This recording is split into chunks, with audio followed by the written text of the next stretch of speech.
अस्सलामुअलैकुम। मैं हूं अख्तर अब्बासी और आप देख रहे हैं वर्ल्ड स्पोर्ट्स।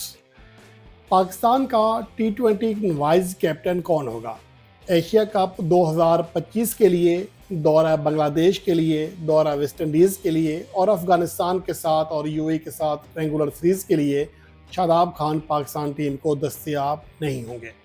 इसके हवाले से काफ़ी अपडेट हैं जो आपके साथ शेयर करनी है, और इसके साथ साथ शादाब खान के मुतबादिल के हवाले से जो इतलात आ रही हैं वो भी आपके साथ शेयर करते हैं।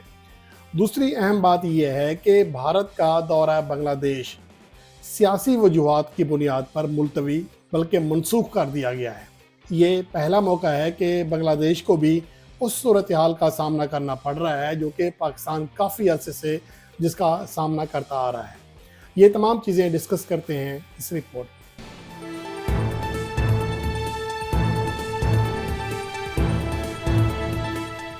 सबसे पहले जो अहम चीज़ है वो ये है कि पाकिस्तान के फैंस उम्मीद कर रहे हैं कि पाकिस्तान की जो टी20 टीम है जो रीबिल्ड हो रही है वो आगे चलकर ज़्यादा बेहतर खेल का मुजाहरा करेगी, जैसा कि बांग्लादेश के खिलाफ पाकिस्तान ने एग्रेसिव क्रिकेट खेली। लेकिन इसके साथ साथ अब कुछ मसाइल भी हैं जो कि पाकिस्तान क्रिकेट को साथ में लेकर चल रहे हैं, जिनमें सबसे बड़ा मसला ये है कि शादाब खान, जिन्हें पाकिस्तान की टी20 टीम का वाइस कैप्टन बनाया गया था, हत्ता के कैप्टन बन रहे थे, वो अब कम से कम अगले 4 सीरीज़ और टूर्नामेंट यानी कि एशिया कप तक वो बाहर हो चुके हैं। और एशिया कप के बाद क्या सूरत हाल बनती है ये तो अल्लाह ही बेहतर जानता है, क्योंकि पाकिस्तान क्रिकेट में हर सीरीज़ के बाद सूरत हाल यकसर चेंज हो जाती है। यहाँ तक कि शादाब खान के कैरियर के ऊपर फुल स्टॉप भी लग सकता है, वो एज ए कैप्टन भी वापस आ सकते हैं सलमान अली आगा की नाकामी की सूरत में। लेकिन बहरहाल जो मौजूदा वक्त में सबसे अहम टॉपिक है वो ये है कि एक सीरीज़ की अगर बात होती तो शायद पाकिस्तान बगैर वाइस कैप्टन के भी आगे बढ़ता, लेकिन चूँकि अब पाकिस्तान ने आगे 3-4 टूर्स करने हैं, बांग्लादेश जाना है, वेस्ट इंडीज़ जाना है, यूएई में ट्रायंगुलर सीरीज़ खेलनी है, फिर एशिया कप है, हो सकता है कि उसके बाद भी शादाब खान की खिदमत जल्दी मुयसर ना हो। तो इस वजह से पाकिस्तान टीम के टी20 फॉर्मेट के वाइस कैप्टन का ऐलान करना भी अब लाजमी हो चुका है। इसके हवाले से अगर आप मौजूदा टीम के ऊपर निगाह दौड़ाएं तो आपको कोई एक भी अच्छा और फर्स्ट चॉइस ऑप्शन दिखाई नहीं दे रहा। उसकी वजह यह है कि हमने इतनी जल्दी चीज़ें चेंज की हैं या इतने कैप्टन आजमा लिए हैं, अब समझ नहीं आ रही है। जिनमें अगर आप पेसर्स की बात करें, हारिस रऊफ, उनकी फ़िटनेस का इशू, फॉर्म का इशू, शाहीन अफरीदी ऑलरेडी आप उसे कैप्टन बनाकर हटा चुके, हसन अली उनका अभी कम बैक हुआ है, फ़हीम अशरफ सवाल ही पैदा नहीं होता, नसीम शाह अपनी इंजरी से, अपनी फॉर्म से लड़ रहे हैं। बैटर्स की बात करें, इरफान खान नियाजी टीम में जगह पक्की नहीं है, सैयद फरहान अभी उन्हें काफ़ी कुछ साबित करना है। बाकी ले दे के जो 3 खिलाड़ी बचते हैं उनमें सबसे सीनियर फ़खर जमान है, लेकिन फ़खर जमान के हवाले से, उनकी इंजरीज़ के हवाले से हमेशा सवाल या निशान लगा रहता है। और उसके बाद वाइस कैप्टन तजर्बाकार के बजाय ऐसा बनाया जाता है जिसे ग्रूम करने का मकसद हो ताकि वो आगे चलकर कैप्टन बन सके। इसके लिहाज से अब बाकी जो हैं 2 ऑप्शंस रह जाते हैं, एक सैम अयूब और दूसरा मोहम्मद हारिस। सैम अयूब के हवाले से अगर बात करें तो टी20 फॉर्मेट में उनकी कारकर्दगी के ऊपर अभी भी सवाल या निशान मौजूद है। 1 से 2 अच्छी इनिंग्स ज़रूर खेली हैं अपने 27 टी20 इंटरनेशनल मैचेस में, लेकिन उनकी कारकर्दगी में तसलसल के ऊपर बहुत बड़ा सवाल या निशान है। उसके बाद आखिरी ऑप्शन रह जाते हैं मोहम्मद हारिस। उन्हें पाकिस्तान ए यानी कि पाकिस्तानी शाहीन्स का कैप्टन बनाया गया।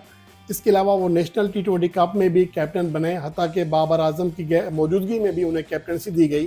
तो इसका मतलब ये है कि पाकिस्तान क्रिकेट बोर्ड मोहम्मद हारिस को एज ए कैप्टन ग्रूम करना चाह रहा है। तो इस वजह से ना चाहते हुए भी या ऑप्शन ना होने के बावजूद मोहम्मद हारिस के ऊपर ही तकिया करना पड़ेगा। लेकिन मोहम्मद हारिस का मसला ये है कि अभी उनकी कारकर्दगी सिर्फ एक सीरीज़ में बेहतर हुई है, उससे पहले वो हमेशा उनके ऊपर सवाल या निशान लगा रहा। उनकी तकनीक के ऊपर, उनके टेम्परामेंट के ऊपर हमेशा सवाल रहे। गो के आखिरी इनिंग्स में सेंचुरी स्कोर की है, लेकिन एक सीरीज़ के फौरी बाद ये जिम्मेदारी मिलने के बाद क्या वो अपने खेल के ऊपर उस तरह तवज्जो दे सकेंगे? क्योंकि बहरहाल वाइस कैप्टन बनने के बाद आपकी सोच इसी हद तक चेंज हो जाती है किसी हद तक आपके अंदर जिम्मेदारी आ जाती है, किसी अंदर हद तक दिलेरी का जो ऑप्शन है वो कम हो जाता है। ये एक ऐसा रिस्क है जो कि पाकिस्तान क्रिकेट बोर्ड लेने जा रहा है और इसके अलावा उनके पास कोई चारा भी नहीं है।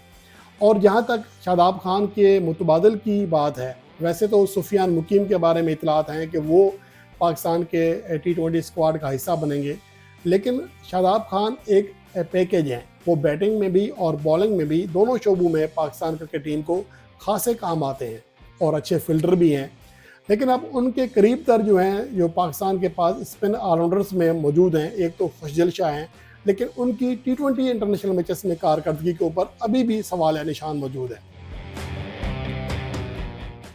अभी तक वो वैसी परफॉर्मेंस नहीं दे सके हैं। और दूसरा जो ऑप्शन है वो है मोहम्मद नवाज़। अब मोहम्मद नवाज़ के हवाले से जो दावे किए जा रहे हैं कि उन्हें शादाब खान की जगह पाकिस्तान के T20 स्क्वाड का हिस्सा बनाया जाएगा, ना सिर्फ दौरा बांग्लादेश बल्कि दौरा वेस्ट इंडीज़ में भी, ट्रायंगुलर सीरीज़ में भी, और एशिया कप तक उन्हें शादाब खान के मुतबादिल के तौर पर पाकिस्तान के स्क्वाड का हिस्सा बनाया जा रहा है।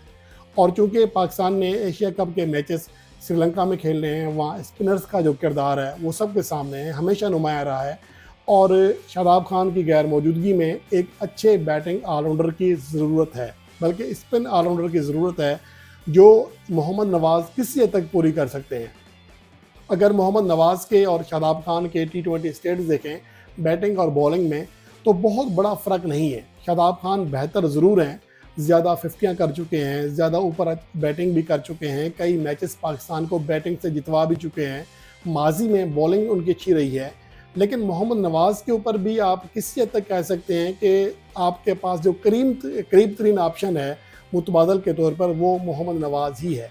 तो इस वजह से अब देखना ये है कि मोहम्मद नवाज़ क्या दौरा बांग्लादेश, दौरा वेस्ट इंडीज़ में पाकिस्तान टीम का हिस्सा होंगे। और इसके हवाले से इब्रार अहमद और सुफियान मुकीम के दरमियान भी मुकाबला होगा। सुफियान मुकीम के हवाले से काफ़ी आवाज़ें उठ रही हैं कि सुफियान मुकीम ने पाकिस्तान टीम में जब भी खेला है बेहतरीन खेल का मुजाहरा किया, हत्ता कि अपने आखिरी मैच में भी उनकी कारकर्दगी बड़ी शानदार रही थी। लेकिन इसके बावजूद उन्हें सिर्फ PSL में ख़राब कारकर्दगी की बुनियाद पर पाकिस्तान के स्क्वाड का हिस्सा नहीं बनाया गया। लेकिन अब उम्मीद ये की जा रही है कि दौरा बांग्लादेश में सुफियान मुकीम को मौका दिया जाएगा। तो मजमूई तौर पर 3 तब्दीलियाँ बन रही हैं। एक तब्दीली तो ये होगी कि शादाब खान की जगह मोहम्मद नवाज़, फिर सुफियान मुकीम की शमूलियत, और जो तीसरी तब्दीली है वो शाहीन शाह अफरीदी के बारे में बात हो रही है। क्योंकि नसीम शाह की एक तो इंजरी का मसला है, वो पूरी तरह फिट नहीं है, उससे बड़ा मसला उनकी कारकर्दगी है।